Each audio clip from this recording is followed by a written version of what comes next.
సాధు సజ్జనులతో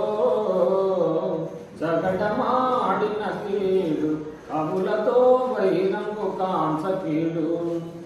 పరమదీనుల చిక్కబట్టి కొట్టిన కీడు, భిక్షుకులను దుఃఖ పెట్టకీడు, నిరుపేదలను చూచి నింద చేసిన కీడు, పుణ్యవంతుల దిట్ట పొసగ కీడు, సద్భక్తులను తిరస్కారమాడిన కీడు, గురుని ద్రవ్యము దోచుకొనిన కీడు, దుష్ట కార్యములొనరించు దుర్జనులకు ఘనతరమైన నరకంబు కట్టి ముల్లే,